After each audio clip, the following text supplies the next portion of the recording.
बांधवांनो, माणूस हा एक सामाजिक प्राणी आहे आणि आपल्याला समाजात जीवन जगावं लागते आणि समाजात जीवन जगत असताना आपल्याला विविध प्रकारचे लोक, विविध प्रकारच्या भावना या सर्वांसोबत संबंध येतो आणि अशातच माणूस हा चांगलाही असतो आणि वाईटही असतो आणि या दोन्ही माणसाचे आपल्याला संपर्क येते।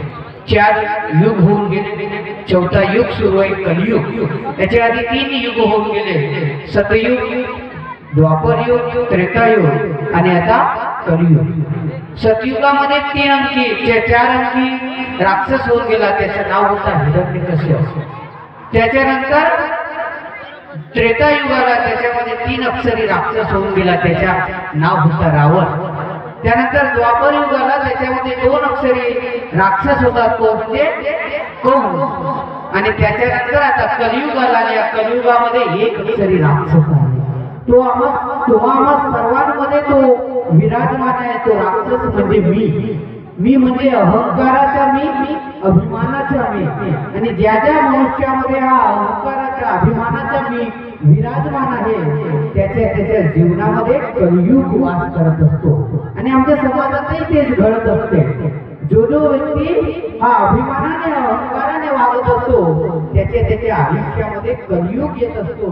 आणि असंच या नाटकाच्या माध्यमातून आपल्याला एका भाग्यलक्ष्मी म्हणजे एका सोनाची एक कहाणी पाहायला मिळणार आहे। तिच्या जीवनामध्ये कितीतरी प्रसंग आपल्याला नाटकाच्या माध्यमातून दिसतील, पण त्यामागे सर्वात मोठी भूमिका कुठल्या तरी एका क्रूर विचाराच्या माणसाची असणार आहे आणि तोच या कलियुगामध्ये घडत असतो। आणि हेच आपल्याला या नाटकाच्या माध्यमातून आपल्याला सांगायचे आहे की जे वाईट आहे ते सर्व त्यागणे, ते सर्व सोडून देणे आणि चांगल्या गोष्टीचा आपल्याला स्वीकार या नाटकाच्या माध्यमातून करायचे आहे। आणि या नाटकाच्या माध्यमातून आपल्याला एक उत्तम समाज घडवण्याकरता ज्या ज्या उपयोगाच्या गोष्टी आहेत त्या सर्व गोष्टी आपल्याला शिकून घ्यायच्या आहेत। मित्रांनो, आपण पुरातन काळामध्ये नौटंकी नाटकं व्हायचे, तमाशे व्हायचे।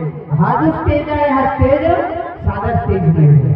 या स्टेजच्या माध्यमातून आमच्या देशातल्या चळवळी उभ्या झाल्या आहेत। या स्टेजच्या माध्यमातून या समाजातल्या विविध समस्यांवर प्रश्न उद्भवले जातात आणि ते सर्व या नाटकाच्या कुठल्या तरी या सामाजिक प्रबोधनाच्या स्टेजच्या माध्यमातून समाजासमोर आणून त्या सर्व प्रश्न सोडवण्याचा प्रयत्न या स्टेजच्या माध्यमातून होतो।